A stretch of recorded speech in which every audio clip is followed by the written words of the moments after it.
Hey guys, कैसे आप लोग। आई होप आप ठीक हो, खुश हो, स्वस्थ हो। I am Sachin, welcome to my channel the review box.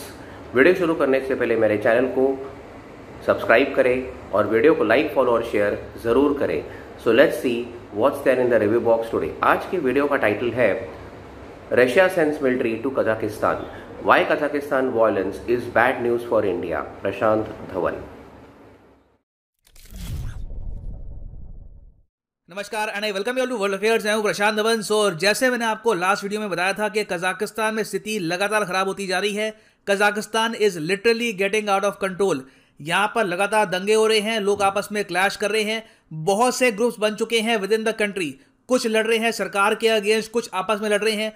और मैं आपको ये बता दूं, गृह युद्ध के ये देश बहुत ज़्यादा करीब है। ये भी पॉसिबिलिटी है कि आने वाले कुछ हफ्तों में Kazakhstan as a country collapse भी कर जाए। नाउ अभी के लिए अगर हम देखें तो सरकार ने कुछ डिसीजन लिए हैं जिससे हो सकता है कि वायलेंस कुछ हद तक कम हो। पहला निर्णय तो ये है कि इंटरनेट कट कर दिया गया है पूरे देश में, ताकि जो लोग अराजकता यहाँ पर फैला रहे हैं ये आपस में प्रॉपरली कम्युनिकेट कर नहीं पाए। क्योंकि अभी के लिए क्या हो रहा है, पूरे देश में फेक न्यूज़ फैलाई जा रही है। कोई वीडियो कहीं इराक की होगी, सीरिया की होगी, उसको बोल देंगे देखिए सरकार अत्याचार कर रही है, ये कहकर बेसिकली लोगों का जो गुस्सा है ये भड़काने की कोशिश की जा रही है ऑल ओवर कजाकिस्तान। और अब ये सब देखते हुए कजाकिस्तान की सरकार जो रिजाइन वैसे कर चुकी है, मगर फिर भी कुछ ब्यूरोक्रेसी यहाँ पर बची है, कुछ एडमिनिस्ट्रेशन यहाँ पर बची है। तो इनके प्रेसिडेंट ने प्रेसिडेंशियल ऑर्डर के अंडर रशिया को इन्वाइट किया है, उसके अलावा जो CSTO कंट्रीज है उनको भी इन्वाइट किया है। ये कहा है कि अपनी मिलिट्री लेकर यहाँ पर आओ, कजाकिस्तान को बचाओ, नहीं तो ये देश हो सकता है कि बिखर भी जाए। ऑलरेडी हम देख चुके हैं कि रशिया लेड जो अलायंस है ये अपनी मिलिट्री अब कजाकिस्तान में भेज रही है। और अब उम्मीद यह है कि हो सकता है कि व्लादिमीर पुतिन इस देश को बचा लें। नहीं तो जिस तरीके से स्पेशली जो वेस्टर्न पार्ट है कजाकिस्तान का, ये पार्ट यहां पर वायलेंस बढ़ रहा है, पॉसिबिलिटी है कि एक बार को यहां पर कुछ लोग एक अलग कंट्री भी क्लेम कर लें। नाउ इंडिया के लिए ये सब खराब न्यूज क्यों है? देखिए, खराब न्यूज बहुत से एस्पेक्ट में है। पहली बात तो कजाकिस्तान अपने आप में एक बहुत ही बड़ा ऑयल प्रोड्यूसिंग कंट्री है। ऑयल ये लोग एक्सपोर्ट करते हैं। ऐसे कंट्री में इस टाइप का अगर वायलेंस होता है तो ऑब्वियसली जो कच्चे तेल के दाम है ये और बढ़ेंगे। इससे इन्फ्लेशन ना सिर्फ इंडिया को, चाइना, पाकिस्तान, आसपास के जो बहुत सारे देश हैं, सभी कंट्रीज को हर्ट करेगी। मगर इंडिया के देखिए बहुत ही स्पेशल प्लान ये थे कि जो रिपब्लिक डे परेड हमारी अभी आने वाली है, वहां पर हमने ये सोचा था कि 5 सेंट्रल एशियाई कंट्रीज के जो लीडर हैं इनको बुलाएंगे पहली बार। अब ये सेंट्रल एशियन कंट्रीज आपको पता है, एक तो कजाकिस्तान खुद हो गई, उसके अलावा किर्गिस्तान, उज्बेकिस्तान, तुर्कमेनिस्तान, फिर तजिकिस्तान। अब कजाकिस्तान में आज के समय जो हो रहा है, इसके बावजूद अगर इनके प्रेसिडेंट इंडिया में आते हैं तो ये मिराकल ही होगा। देखना होगा कि यहाँ पर होता क्या है। मगर अभी के लिए पॉसिबिलिटी ये भी लग रही है कि सेंट्रल एशियन कंट्रीज को रिपब्लिक डे में बुलाने का जो प्लान था, हो सकता है, मे भी मैं कहूंगा, अभी भी एक क्वेश्चन मार्क है उस पर, हो सकता है कि उस पर हमको कुछ चेंजेस भी लाने पड़े। ना मुझे पता है यहाँ पे आपका क्वेश्चन होगा कि मगर सर इतना वायलेंस, इतना ज़्यादा बड़े स्केल पर यहाँ पर वायलेंस हो रहा है कजाकिस्तान में, what is the reason behind this? अब ठीक है, लास्ट टाइम आपने वीडियो में ये कहा था कि एक बहुत ही बड़ा रीज़न यहाँ पे है महंगाई। जो LPG के प्राइसेस हैं बहुत ज़्यादा बढ़ चुके हैं, आम आदमी के पास पैसा है नहीं। कोविड-19 ने इनकी इकोनॉमी को और ज़्यादा झटका दिया है। फिर करप्शन का भी केस है, यहाँ पर कुछ खास डेमोक्रेसी है नहीं। गिनती के 2 प्रेसिडेंट मिले हैं इनको पिछले 30 साल में, एक ही पॉलिटिकल पार्टी का राज है, तो लोग भी काफ़ी हद तक थक जाते हैं। एक बार को यहाँ पे वायलेंस स्टार्ट हो गया। मगर इतना वायलेंस दूसरे कंट्री की जब आप मिलिट्री बनाना स्टार्ट कर देते हो, वो भी कुछ ही दिनों में, तो आप समझ लीजिए वो कंट्री कंप्लीट कोलैप्स के बहुत ही ज़्यादा करीब है। इतना वायलेंस कैसे हो गया? ये तो लग रहा है कि कुछ खास ही एक बड़ी ताकतें यहाँ पर इन्वॉल्व हैं। तो देखो, रशिया तो कह रहा है कि हाँ बिल्कुल, कजाकिस्तान में आज के समय जो भी हो रहा है इसके पीछे यूनाइटेड स्टेट्स ऑफ अमेरिका और वेस्टर्न यूरोप इन्वॉल्व है। ये ओपनली कह दिया है रशिया ने। व्हाइट हाउस ने ऑब्वियसली ये सब सुन के ये कहा है कि ये सब है क्रेजी रशियन क्लेम। रशिया बस क्लेम कर रहा है कि अमेरिका है कजाकिस्तान के वायलेंस के पीछे, और USA बस ये चाहता है कि पहले कजाकिस्तान गिर जाए, उसके बाद पुतिन के अगेंस्ट भी ऐसे प्रोटेस्ट ये लोग करवाएंगे रशिया में, और उसके बाद पुतिन की सरकार भी ऐसे ही गिर जाएगी। ये रशिया का क्लेम है। US कहता है कि ये क्रेजी क्लेम है, और ऑब्वियसली इनके हिसाब से रशिया यहाँ पर झूठ कह रहा है। मगर मैं यहाँ पर ओपनली कहूँगा, मेरी जो जियोपॉलिटिक्स की समझ है वो ये कहती है जो कजाकिस्तान में आज के समय हो रहा है ये सिर्फ इनके लोग नहीं कर रहे, डेफिनेटली कोई ना कोई वर्ल्ड पावर यहाँ पे इन्वॉल्व है। अब US की तरफ से एक थ्योरी ये भी आ रही है कि जो भी कजाकिस्तान में आज के समय हो रहा है ये एक्चुअली पुतिन का ग्रेट गेम है। देखिए, USA का मानना है कि व्लादिमीर पुतिन का सपना रहा है कि ये वापस रशियन एम्पायर को खड़ा करे, या फिर जो यूएसएसआर के टाइम में ज़मीन थी रशिया के पास, यूएसएसआर के पास कह लीजिए उस वक्त, वो वापस धीरे धीरे रशिया के पास आए। तो उसके अंडर रशिया आज के समय कोशिश कर रहा है कि रशिया के आसपास जो भी ये कंट्रीज हैं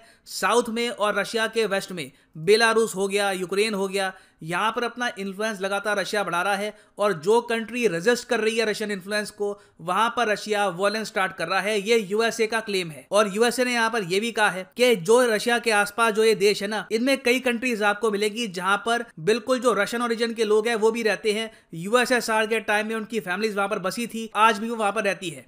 तो फॉर एग्जाम्पल कजाकिस्तान का जो नॉर्दर्न एरिया है, वहां पे आप जाओगे ना, आपको लगेगा आप रशिया में ही आ गए हो। सिमिलरली यूक्रेन का जो आप अगर ईस्टर्न पार्ट देख लो, क्राइमिया देख लो, बेलारूस का पार्ट देख लो, बहुत सारा लटविया का बहुत सारा पार्ट देख लो, लिथुआनिया का पार्ट देख लो, आपको लिटरली लगेगा कि यहाँ पे जो लोग हैं कल्चरली बहुत सिमिलर है रशियंस के। तो रशिया धीरे धीरे ऐसे लोग हैं इनको भी अट्रैक्ट कर रहा है। और रशिया की एक थ्योरी ये भी है कि अगर ये सारे देश मिलकर ज्वाइन नहीं करना चाहते रशिया को फॉर अ ग्रेटर रशिया, तो एक बार को इन सब कंट्रीज को तोड़ दो, सबका विभाजन करवा दो, और जो यहाँ पर रशियन मेजोरिटी वाली कंट्रीज बनेगी वो ज्वाइन कर लेगी रशियन फेडरेशन को। ऐसा ऑफ कोर्स कहना है यूएस बेस्ड थिंक टैंक्स का। मगर अभी के लिए देयर इज नो डाउट कि रशिया का प्रभाव कजाकिस्तान में बहुत ज्यादा बढ़ चुका है। रशियन मिलिट्री फुल फोर्स में पहुंच गई है कजाकिस्तान में। और हालांकि ये लोग रीजन ये दे रहे हैं कि सिंस कजाकिस्तान सीएसटीओ का मेंबर है, और सीएसटीओ आपको पता होगा ये है कलेक्टिव सिक्योरिटी ट्रीटी ऑर्गेनाइजेशन, ये आप कह लीजिए नेटो की तरह एक डिफेंस पैक्ट है जिसमें आपको मिलेंगे 6 मेंबर, जिनमें कजाकिस्तान और रशिया दोनों हैं। तो वैसे सीएसटीओ के अंडर रशिया ने यह कहा है कि हम कजाकिस्तान के डिफेंस में आ गए। मगर कितनी अजीब बात यह है कि अर्मेनिया भी सीएसटीओ का पार्ट था। जब अजरबैजान ने अर्मेनिया पे अटैक किया तब रशिया बिल्कुल चुप रहा, मगर कजाकिस्तान के केस में सीधा डायरेक्टली ये अपनी मिलिट्री भेज रहे हैं। तो कहीं ना कहीं देखिए यहाँ पर एक लार्जर जियोपॉलिटिकल गेम इन्वॉल्व है। ऑलमोस्ट आप कह सकते हैं यूएसए और रशिया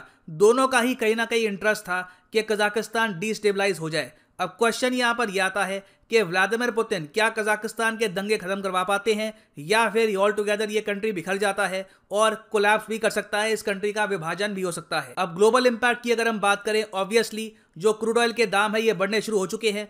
उसके अलावा आप जान के हैरान होंगे बिटकॉइन पर भी इसका इंपैक्ट देखने को मिल रहा है। कजाकिस्तान एक ऐसा देश है जहां पर बिटकॉइन क्रिप्टो करेंसी की जो माइनिंग है ये होती है बहुत ही बड़े स्केल पर। अब सिंस यहां पर इंटरनेट हो गया है कट, अराजकता फैल गई है, इस वजह से बिटकॉइन की माइनिंग कहां से होगी उसको लेकर भी काफी हद तक अनसर्टेनिटी बढ़ गई है। हो सकता है कि इन द फ्यूचर आपको बिटकॉइन के प्राइसेस में भी एक बहुत ही बड़ा क्रैश देखने को मिले। फाइनली यूरेनियम के जो प्राइसेस हैं ये भी काफी हद तक बढ़ गए इसकी वजह से, क्योंकि कजाकिस्तान दुनिया का one of the top producer में से एक है ऑफ यूरेनियम। तो यूरेनियम के दाम हो सकता है कि इन द फ्यूचर बहुत ज़्यादा बढ़ जाएं बिकॉज ऑफ कजाकिस्तान अनरेस्ट। तो फाइनली यहाँ पे मैं आपसे एक क्वेश्चन पूछना चाहूँगा, जो भी मैंने आपके सामने डिटेल शेयर किए हैं उसके हिसाब से आप क्या मानते हैं कि कजाकिस्तान की जो इंस्टेबिलिटी है इससे ज़्यादा फायदा किसको हो रहा है आज के समय, रशिया को या फिर यूनाइटेड स्टेट्स ऑफ अमेरिका को? लिखिएगा इसके बारे में कमेंट सेक्शन में। जो सबसे ज़्यादा कॉम्प्रहेंसिव और अच्छा आंसर होगा उसको मैं पिन भी कर दूंगा कमेंट सेक्शन में, ताकि बाकी लोग भी उसको रीड कर पाए। क्या कहते हैं ये भी ऐड कर दूं कि अगर आप लाइफ में एक बार प्रॉपरली यूपीएससी एग्जाम की तैयारी करना चाहते हैं, कमेंट सेक्शन में जाओ, यहाँ पे आपको मिलेगा ये लिंक, इस लिंक पे करो क्लिक और यहाँ पे आप परचेज कर पाएंगे ये यूनिक कॉम्बो पैकेज, जिसके अंदर आप यूपीएससी प्रीलिम्स, मेंस, ऑप्शनल, जी हाँ ऑप्शनल भी, जो भी आपकी चॉइस का हो यहाँ पे आप चूज कर पाएंगे, history, geography, whichever you want to choose, और इसकी आप प्रिपरेशन कर सकते हैं इन अ सिंगल परचेज। ये सारे कोर्सेज अलग अलग परचेज करोगे ऑन अनअकैडमी तो 10-15 हज़ार रुपये आपको एक्स्ट्रा देने होंगे। तो कॉम्बो में हमेशा आपकी सेविंग होती है, that is why I recommend the combo package. और अगर आपके पास अभी टाइम है, 2-3 साल का आप आराम से तैयारी करना चाहते हैं, तो जो 36 महीने का कोर्स है ये भी आप कर सकते हैं परचेज। मगर जो प्राइसेस यहाँ पर लिखे हैं, तो दोस्तों आपने वीडियो में देखा कि किस प्रकार से आज कजाकिस्तान में जो हालात उत्पन्न हुए हैं बहुत ही भयंकर, और बिल्कुल एक कंट्री कोलैप्स होने के कगार पर आकर खड़ी हुई है। और ख़ास करके ये अनरेस्ट के पीछे का कारण क्या रहा है? सबसे पहले तो कारण ये बताया जा रहा है कि वहाँ पे जो एलपीजी के प्राइसेस थे वो बिल्कुल डबल हो गए, कि जिसकी वजह से आम आदमी जो है वो बिल्कुल त्रस्त हो गया है और महंगाई आसमान को छू रही है।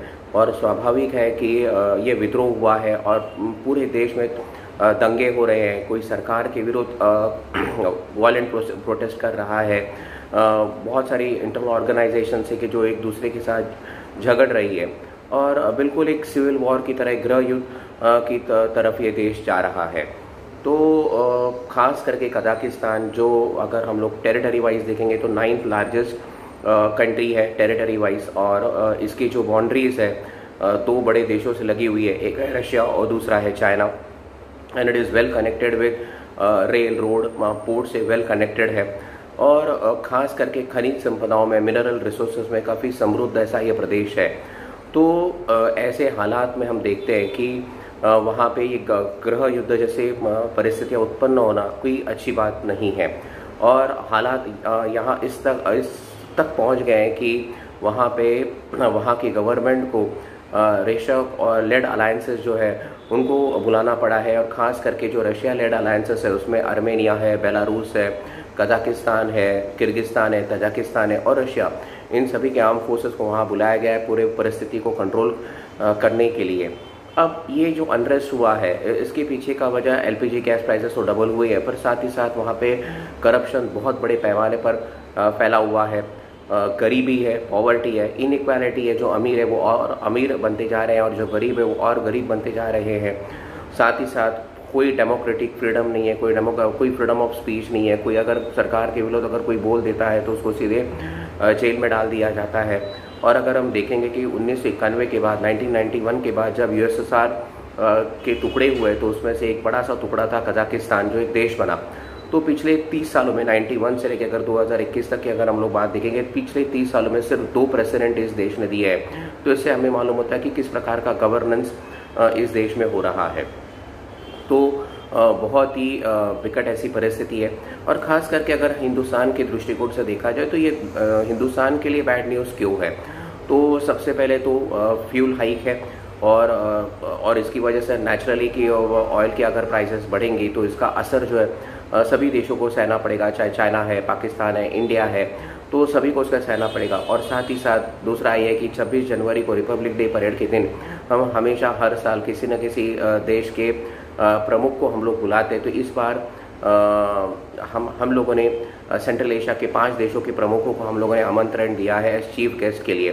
तो ये ऐसे हालात अगर रहे तो लगता है कि ये सारे खास करके कजाकिस्तान के जो प्रमुख हैं उनका आना यहाँ पर संभव नहीं होगा। और इसमें 2 बड़ी ताकतें हैं, क्योंकि अकेले इतना बड़ा अनरेस्ट, वायलेंस का होना, तो इसमें कोई ना कोई बाहरी ताकत है।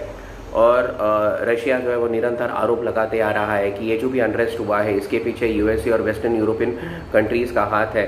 तो यूएसए कहता है कि इसमें रशिया का ग्रेट प्लान है, और ख़ास करके उनका कहना है कि हमेशा से ये पुतिन को लगा है कि जिस समय यूएसएसआर के टुकड़े हुए थे तब से हमेशा उनको लगा है कि जो जितने सारे वो प्रदेश हैं जो बिखर गए थे, जो अलग हो गए थे, जो अलग कंट्री बन गए थे, तो उनको धीरे धीरे किसी न किसी रूप से उनको रशियन फेडरेशन में लाना है। क्योंकि रशिया को लगकर बहुत सारे ये प्रदेश हैं, चाहे फिर आपको बेलारूस हो गया, लिथुआनिया हो गया, यूक्रेन हो गया, कजाकिस्तान हो गया, तो ऐसे बहुत सारे देश हैं कि जिनकी सीमाएं, बाउंड्री जो है रशिया से लगी हुई है, और बाउंड्रीज पर के जो आसपास के जो लोग हैं वो बिल्कुल रशियन लैंग्वेज जानते हैं, वहाँ पे बिल्कुल रशियन कल्चर का इन्फ्लुएंस है। तो एक ग्रेट प्लान के तहत शायद रशिया को लगता है कि फिर एक बार ये सारे जो छोटे छोटे से टुकड़े वो फिर एक बार अलग हो जाए और वो फेडरेशन ऑफ रशिया का हिस्सा बन जाए। तो दोनों तरफ से ये आरोप प्रत्यारोप किया जा रहा है। ये तो आने वाला वक्त ही बताएगा कि कितना सच है। साथ ही साथ हम ये भी देखते हैं कि जैसे मैंने शुरुआत में कहा था कि कजाकिस्तान जो है ये बिल्कुल नेचुरल मिनरल्स के लिए बहुत ही समृद्ध है। यूरेनियम बहुत बड़े पैमाने में यहाँ पाया जाता है।